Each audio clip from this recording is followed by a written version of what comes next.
ce sont les missionnaires européens qui allaient en Afrique annoncer la bonne nouvelle de l'Évangile. Aujourd'hui, les temps ont changé. Beaucoup d'Africains sont actuellement présents ici en Europe pour annoncer la bonne nouvelle. Ici en Belgique, la congrégation du Saint-Esprit et la province belge regroupent beaucoup d'Africains qui sont venus évangéliser. Dans cette deuxième partie de ce reportage, nous allons voir comment les missionnaires africains de la congrégation du Saint-Esprit évangélisent aujourd'hui ici en Belgique, dans plusieurs lieux, dans des différents lieux, plusieurs secteurs. Et c'est ce que donc nous allons vous montrer dans cette deuxième partie. Fidèle à leur vocation missionnaire, ils sont... Vous êtes le père Emmanuel Tonfia. Pouviez-vous brièvement vous présenter? Ik ben Pater Emmanuel Kwame Tonfia. Ik ben afkomstig uit Ghana. Ik woon al 9 jaar in België. Ik ben de provinciaal overste van Sparitanen die werkzaam zijn in België. Daarnaast ben ik ook de deken van het dekenaat Kempin Oost. Ik ben ook de pastoor van de pastoraal eenheid Nicolaas van Poppel. Dat wil zeggen dat ik in het bisdom Antwerpen werkzaam ben. Hier, les missionnaires de l'Évangile partaient de l'Europe pour l'Afrique.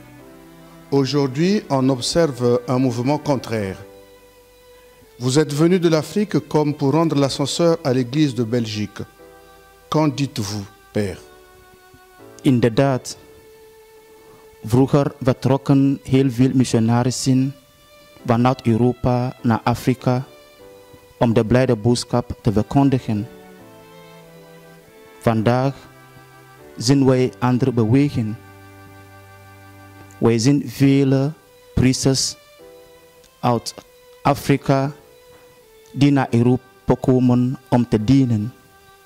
Zij komen hier om te dienen omdat zij ook wat te geven hebben wat het leven van de kerk betreft.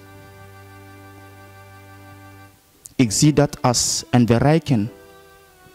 Zij komen hier niet alleen met hun cultuur, met hun manier van doen, maar ze leren ook de traditie en de cultuur van mensen. En zodoende maken zij de kerk levende. We zijn allemaal één kerk. En de Afrikaanse priesters die naar hier komen, is een teken van de universaliteit van de kerk. We zijn allemaal één kerk. Het is vandaag onze beurt de kerk in Europa en vooral in België te ondersteunen. Père, la pastorale paroissiale en Belgique et particulièrement en Flandre impose des défis nouveaux et majeurs. Pour vous, lesquels? Dat is waar. Wij zien heel veel uitdagingen in de parochies waar wij werken. Maar de eerste uitdaging dat ik merk is hoe sterk onze parochies hier in België en vooral in Vlaanderen. Ik kwam heel veel uitdagingen tegen wat de pastoraal activiteiten betreft. Maar een van de grote uitdagingen is het feit dat wij niet meer jongeren in de kerk hebben. De jongeren komen niet meer naar de kerk. Daarnaast hebben wij een parochie met mensen van hoge leeftijd. Vervolgens hebben wij tekort aan vrijwilligers. Dus maken het een beetje moeilijk om een levende parochie op te bouwen. Maar wij blijven hopen dat alles zou lukken. Het is niet te makkelijk, maar wij proberen ons best te doen. De uitdagingen zijn groot, maar wij zien nog tekenen van hoop en we hopen dat wij naar de toekomst toe een mooie kerk kunnen opbouwen. Père Emmanuel, face au défi de la mission, la synodalité peut-elle être une piste de relance pour la mission de l'Église? Et qu'en pensez-vous? Ik geloof sterk dat synodaliteit een weg vooruit kan zijn voor de missie van de kerk.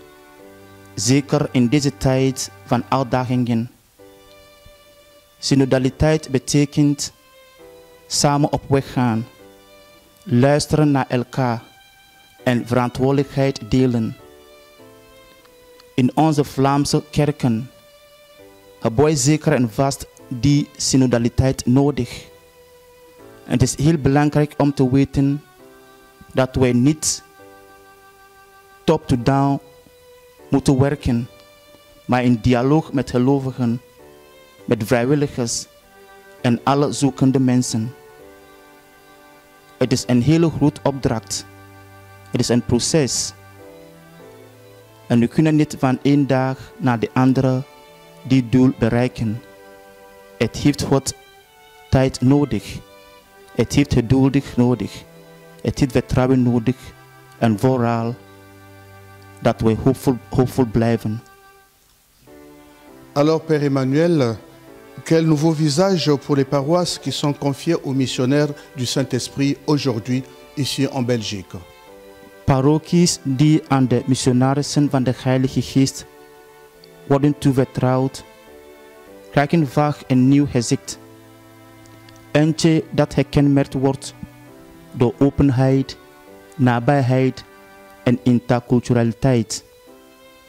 Wij brengen niet alleen onze cultuur en onze ervaringen mee, maar we brengen ook een andere manier van aanwezigheid.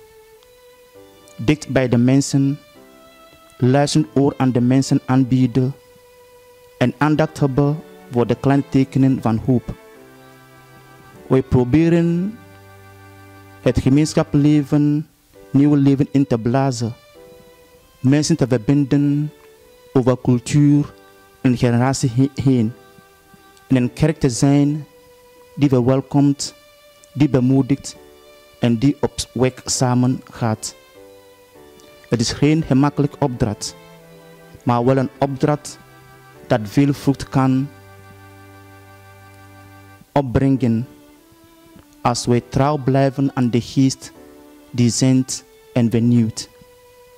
Alors, Père Emmanuel, au moment où nous nous apprêtons à célébrer la journée Congolo, je voudrais vous questionner sur le thème même, à savoir comment le témoignage des martyrs de Congolo résonne-t-il en nous, missionnaires spiritains de Belgique? Blijf diep in ons en in ons klinken. Blijf diep in ons en in ons klinken. Ook vandaag hier in België. Hun leven en hun dood zijn krachtig teken van trouw, overgave en liefde tot het uiterste toe. En Jezus heeft ons laten weten dat het geen liefde is dan de liefde. Jezus heeft ons laten weten dat er geen grote liefde is dan je leven te geven aan die anderen. En dat hebben de martelaren gedaan. Ze hebben hun leven voor de mensen die zij lief hebben gegeven. En dat proberen wij ook hier te doen. De martelaren herinneren ons aan waarom wij gezonden zijn. We zijn gezonden om dienstbaar te zijn. We zijn gezonden om dicht bij de mensen te staan. We zijn gezonden om de blijde boodschap te verkondigen door ons doen en laten. De moed en het geloof van de martelaren inspireren ons. Het getuigenis van de martelaren blijft diep in ons klinken. Ook vandaag hier in België. Hun leven en hun dood zijn een krachtig teken van trouw, overgave en liefde tot het Oude Testament. Er is geen grote liefde dan je leven geven aan je vrienden, liet Jezus ons weten. En dat hebben ze precies gedaan voor de mensen van Congolo. Voor ons Puritijnen in België. Dit verhaal is geen verhaal in het verleden, maar het is ook een verhaal van vandaag. In een samenleving waar geloof niet altijd vanzelfsprekend is, herinneren de martelaren ons waarom wij gezonden zijn. We zijn gezonden om dienstbaar te zijn, om aanwezig te zijn bij mensen en om het evangelie te verkondigen in ons doen en laten. Hun moed en geloof inspireren ons om vol te houden met nederigheid, met trouw en met hoop. Mogen ze voor ons blijven bidden.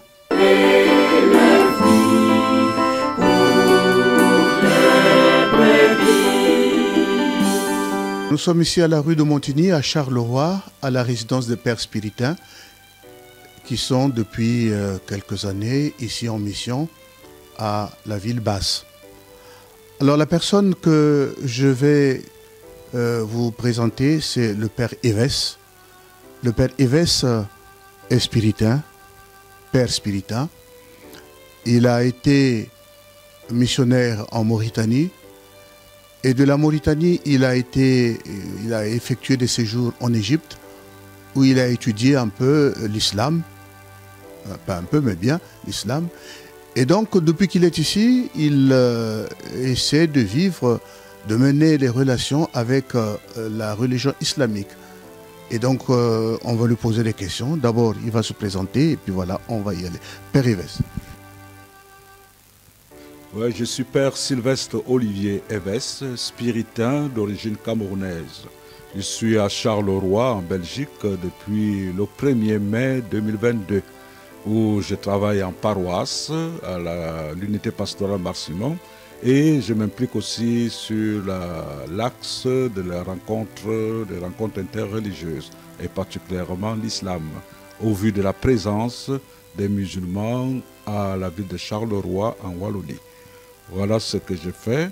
Ce parcours que je mets en route vient du fait qu'à part ma formation initiale de prêtre, j'ai fait une spécialisation en islamologie où j'ai étudié au Caire et au Liban, à Beyrouth, et 9 années de pastoral comme missionnaire en République islamique de Mauritanie. Voilà ce que je peux dire en ce moment, jusqu'ici. Merci. Alors Père Eves, parler de dialogue interreligieux n'est pas toujours facile parce qu'il y a des questions historiques qui font que chaque religion ou les religions se regardent un peu en chaîne de faïence.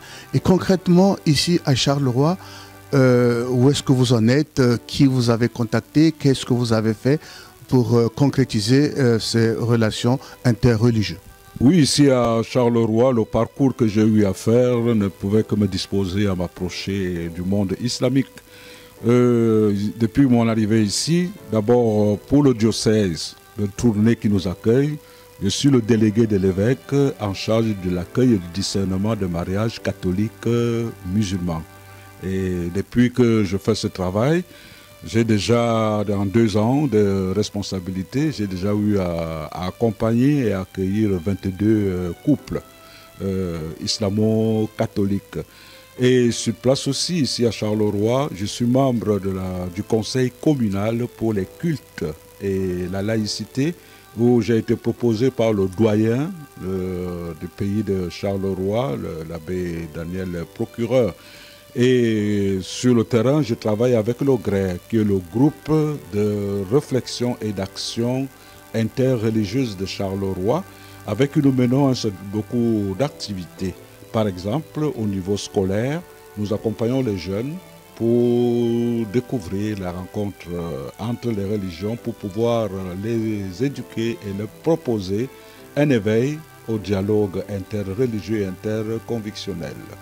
À côté de cela aussi, je travaille avec Ephésia, qui est une ONG française qui a une antenne ici en Belgique, avec laquelle nous organisons des activités destinées aux professeurs de religion catholique et islamique à Charleroi.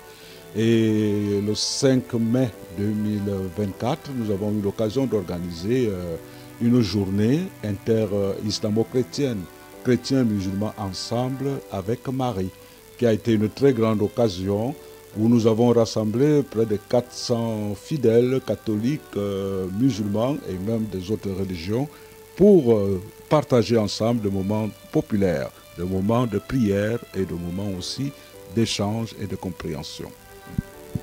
Père Evès, merci pour ce parcours que vous avez détaillé. Mais cependant, je me pose une question. Est-ce que ce que tu fais rentre vraiment dans la droite ligne de la mission spiritaine? Oui, c'est un des axes de la pastorale spiritaine. Le dernier chapitre de Bagamoyo, les deux Bagamoyo et même avant Bagamoyo, ont insisté sur ce projet parce qu'aujourd'hui c'est la mission de l'Église. Aujourd'hui c'est la rencontre avec l'autre. Donc ici j'agis pas à titre personnel mais comme envoyé missionnaire spiritain qui doit mettre en route justement la mise en pratique de la mission spiritaine en Belgique et dans le monde, le dialogue interreligieux. Donc je réponds à un appel de la congrégation et de la province spiritaine de Belgique de pouvoir nous ouvrir au dialogue. Ça fait partie des grands axes et d'ailleurs que la congrégation porte essentiellement en Afrique. Et nous sommes au Maghreb, surtout en Algérie, où nous menons cette action depuis de nombreuses années. Et en Mauritanie, donc en Belgique, ce n'est qu'une lecture. Et à Molenbeek, à Bruxelles, où nous sommes présents, c'est un travail dans lequel nous nous investissons. Donc je ne suis pas un marginal, je ne fais que répondre aux appels de la congrégation qui répond aussi aux appels de l'Église de nous ouvrir aux autres qui pensent qu'ils sont différents justement. Le dialogue est dans le moyen par lequel nous pouvons encore nous ouvrir au monde. Et dans un pays comme la Belgique, un pays pluriel, nous impliquer dans cette pastorale serait une bonne réponse pour apporter aussi des fruits à ce vivre ensemble que nous recherchons comme croyants et même non-croyants.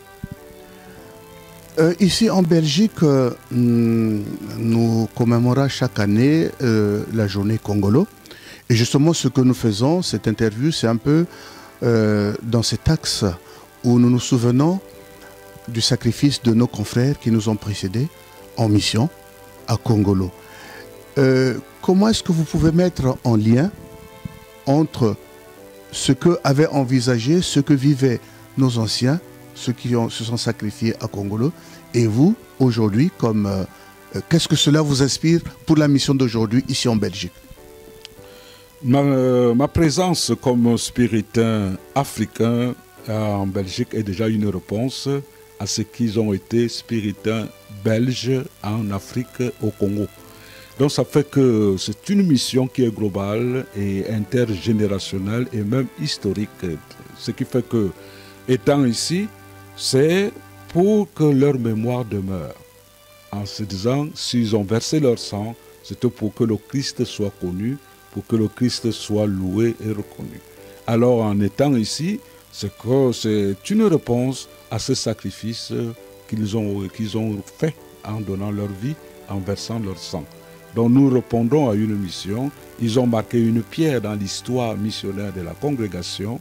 Et à leur suite, nous aussi, avec les formes qui sont celles d'aujourd'hui de la mission, nous répondons aussi à cet appel, chacun devant donc poser aussi cette pierre selon ce qu'il est et selon ce qu'il peut, en répondant toujours aux appels de la congrégation qui nous envoie, qui nous a appelés, qui nous envoie, et Dieu qui nous envoie, et répondre aussi à cette mission selon l'Église qui, en Belgique, qui nous a accueillis.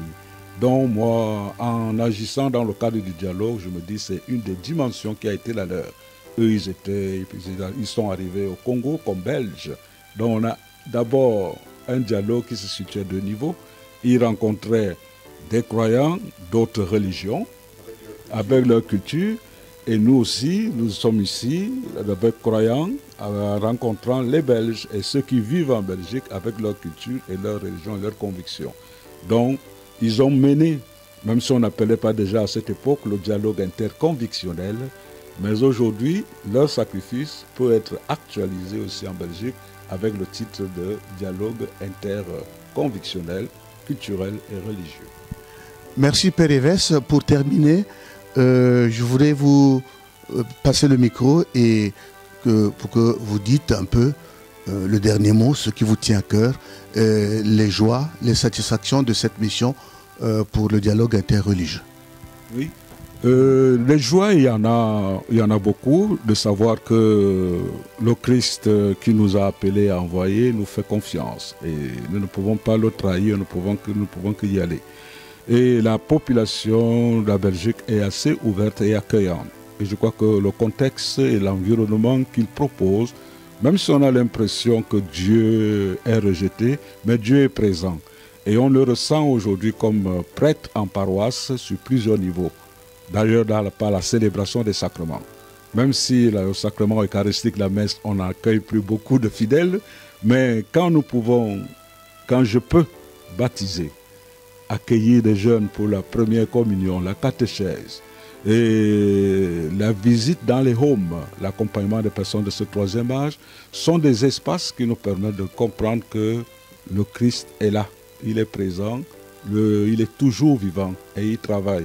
Et nous voulons aussi porter cette lumière pour que ce que les premiers missionnaires belges ont mis en route, nous qui arrivons aujourd'hui, nous poursuivions ce travail et que demain, ceux qui arriveront puissent aussi continuer à poser les mêmes actes pour la mission. Donc personnellement, je suis heureux, content d'être en Belgique et de faire une nouvelle expérience après le tour du monde. Dans le sens que l'Afrique, j'ai été missionnaire en Afrique, j'ai été missionnaire en milieu arabo-musulman au Canada, maintenant en Europe. Je crois que je suis un spiritain qui devra beaucoup travailler et je vous assure que pour moi c'est aussi un problème. Parce qu'à certains moments, quand je vois des événements, quand il y a des événements qui arrivent, en ayant fait tout ce tour, je me pose la question, comment vivre cela? Est-ce qu'il faut le vivre comme au Proche-Moyen-Orient? Est-ce qu'il faut le vivre comme en Afrique? Est-ce qu'il faut vivre comme en Europe ou au Canada? Mais Dieu inspire toujours la parole qu'il faut et le geste qu'il faut. Merci pour l'accueil que j'ai reçu ici pour la province de Belgique. Merci Père Yves. Merci. Fidèle à leur vocation missionnaire, ils sont... Nous sommes ici dans l'oratoire du nouvel hôpital de Charleroi et dans le cadre des commémorations de la journée du martyr de Congolo, je viens à la rencontre de Norbert Maréchal, qui est prêtre spiritain et qui fait sa mission ici à l'hôpital de Charleroi. J'aimerais vous poser quelques questions. Père Norbert, présentez-vous d'abord. Voilà, je m'appelle Norbert et je viens d'un village près de Malmedy, Ouem, qui a donné 5 spiritains. Voilà. Et pendant le drame de Congolo, j'étais au collège de Gentine, j'étais élève en internat et j'ai pu entendre le seul rescapé, le père Jules Darmon, qui a raconté le drame de Congolo. J'ai aussi rencontré comme élève de 3 confrères qui sont morts à Congolo. Et voilà. Donc quelque part, je suis touché par ce drame-là. Congolo, ça. J'aurais dû partir d'ailleurs à Congolo en 67 hein, pour faire ma coopération, comme on disait chez les Français. Et puis, j'ai pas pu y aller puisqu'il y avait déjà des troubles. Il y a encore des troubles et ça n'arrête pas dans l'est du Congo. Voilà. Donc, quelque part, mon cœur est quand même très sensible à ce drame-là. Voilà, et vous avez été missionnaire en Afrique pendant de longues années et vous êtes revenu ici en Europe, en Belgique. Vous avez été aussi missionnaire à Bruxelles. Et maintenant, je vous vois, vous avez une tenue tout à fait spéciale. Est-ce que vous pouvez nous dire ce que vous faites ici?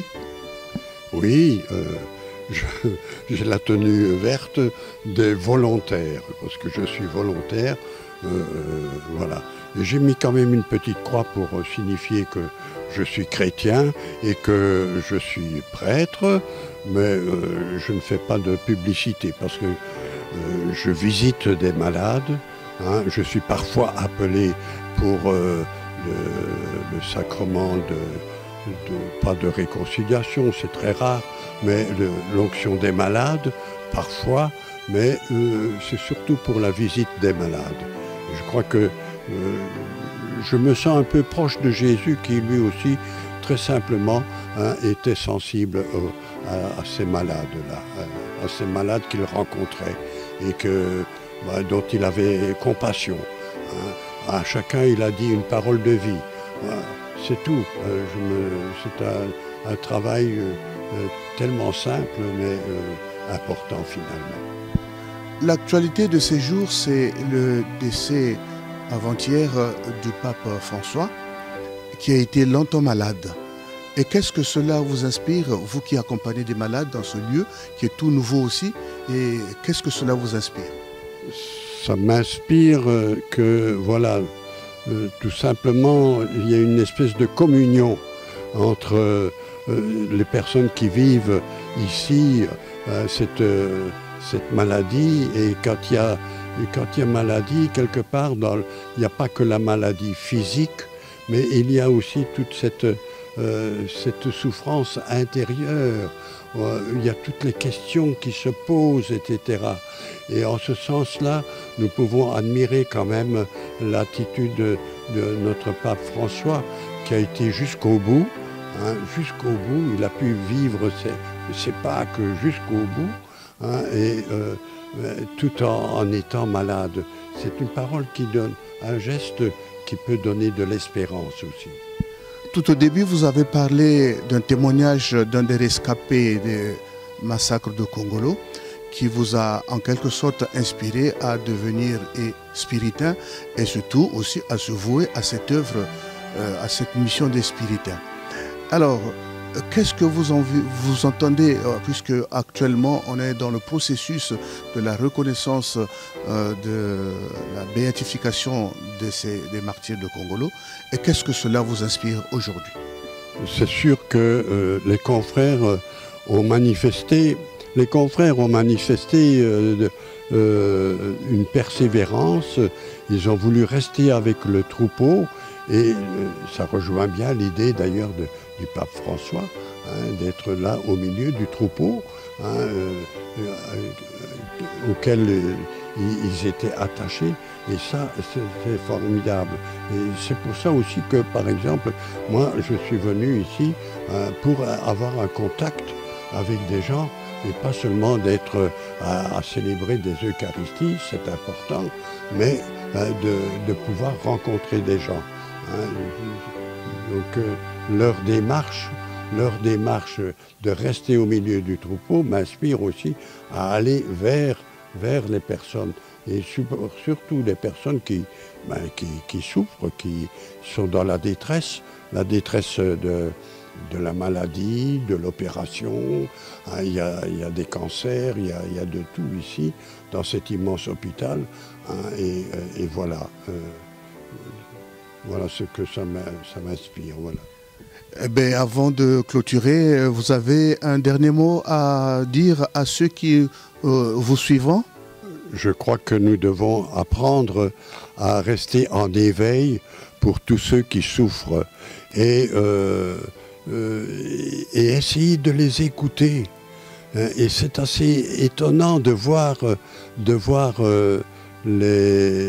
les personnes, quand on les écoute un petit peu dans la confiance, hein, et de voir le vécu de la plupart des personnes, mais c'est assez extraordinaire de voir la richesse qu'il y a dans le cœur de tant de personnes, alors que si souvent nous passons à côté, ou mettons des étiquettes, hein, mais non, derrière tout cela, il y a une profondeur de vie assez étonnante, et j'avoue que en venant rencontrer les gens ici, ben, je suis parfois ébloui, hein, et étonné, hein, de cette profondeur. Père Norbert, merci pour le travail que tu fais ici dans cet hôpital et pour le témoignage d'amour que tu portes auprès des malades. Merci. Fidèle à leur vocation missionnaire, ils sont... Voilà, nous sommes ici à Turnhout, en Flandre, et nous sommes avec le Père Moïse Ogouché. Alors, Père Moïse, pouvez-vous vous présenter? My name is Moses Oguche. I come from Nigeria, a Spiritan. I work in the Pastoral Unity Clara Van Assisi, which covers Turnhout and Out Turnhout, and I am the parish priest. Père Moïse, vous êtes jeune, très jeune même, et vous êtes responsable de paroisse ici, et cela ne vous semble pas trop lourd?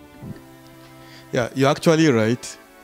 It is actually a lot of responsibility for a young priest like me, because for instance, in this our parish, or in this our pastoral unit, we have about 9 churches.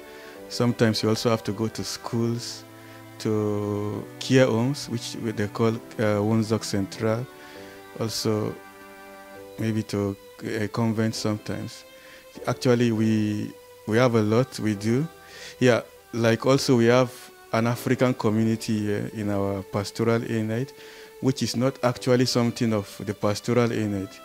It is an initiative of the provincial, when he was the parish priest here, working with some of the Africans to see how we can bring that African touch into the Christianity here in our pastoral unity. And we have priests coming, Spiritan priests coming from different parishes to help us. And I'm also the prost. Prost is like somebody who helps in the coordination of the hero, that is a youth group, younger group. And I also visit them once in a while. So yeah, we have a lot that we do, but it is much. But the good news is that I don't work alone. I work with Pater Soy, Father Soy. I work also with some other priests, like now I'm being assisted by a Spiritan also, Chivundu, which maybe shortly from now will also be replaced by Father Samuel. So it is more of working together as a team with priests, with lay people, with deacons. So I'm just there, but I'm not alone. I work with others, yeah. Merci, thank you very much. Père Moïse, une des dispositions du missionnaire, c'est l'inculturation qui passe nécessairement par l'apprentissage de la langue là où on est envoyé travailler.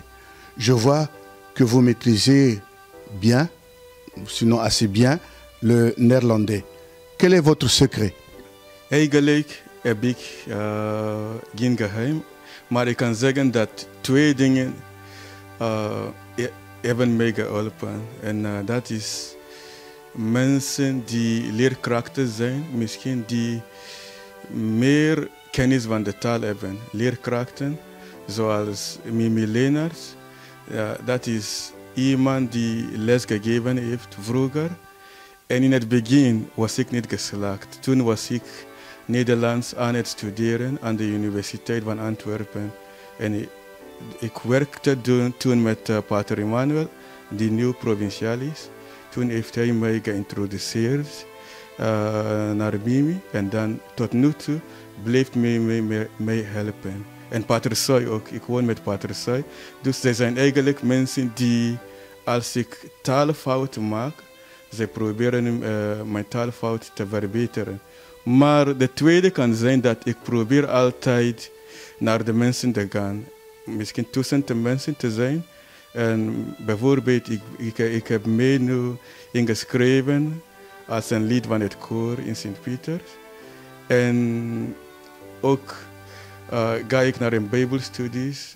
Elke eerste woensdag van de maand, waar ik een beetje babbeltje of discussies heb met andere mensen die interesse hebben in Bijbelverhalen. En ook, er zijn ook mensen die bidden graag de rozenkrans en af en toe ga ik naar hen. Dus eigenlijk het is dat ik heb mensen die meehelpen omdat ze professionelen zijn.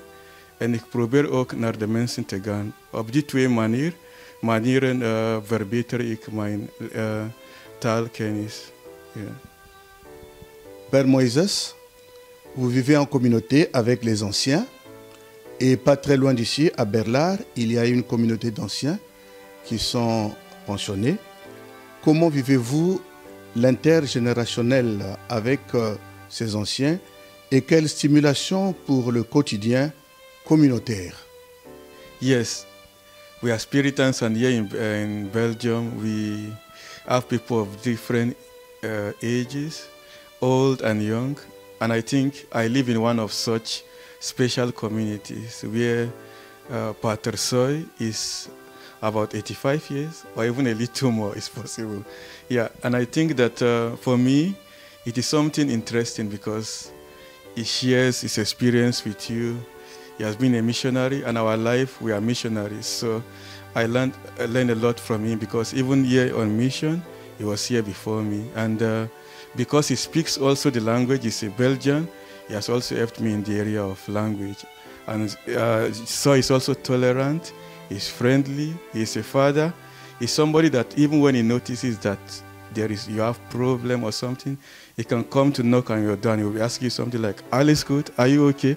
So I think, yeah, that helps us as young missionaries to grow into maturity, to be strong for the mission. So I think that connection between old and young is something that is good, especially at arrival when you just come into the mission. And also, like you said, some kilometers away, we have another community, Berlard. There we also have a confrere called Wies. Wies is our friend. He helps us with health insurance. And Wies is also somebody who sends, I think, emails once in a while to ask us how we are doing. And I've seen sometimes the provincial and some of the conference going there to visit them. And sometimes Soy just says, or even the provincial can say, can we go there to eat with them, to visit them? So I think it is working here in Belgium. We are living very well, old and young. The interaction is something to be emulated. Yeah. Père Moïse, avez-vous un message particulier à passer à la fin? We are celebrating today, or at this period, the martyrs of Congolo, what we call Martelaren van Congolo, in Netherlands. And why are we celebrating them? Because they are inspiration to us. So the message that I would like to share is, as Spiritans, since these martyrs before us have inspired us, how can we also inspire the missionaries that will come after us, the Spiritans that are now in school or maybe that will come in the future? How can we also be an inspiration to them? How can we work with our heart, with our soul, with our time, with our talents? How can we use all that we have to be an inspiration, not just to those that are coming after us, but also an inspiration to those with whom we work, and that is those we work for and work with. Yeah. Thank you, thank you, thank you very much. Fidèle à l'œuvre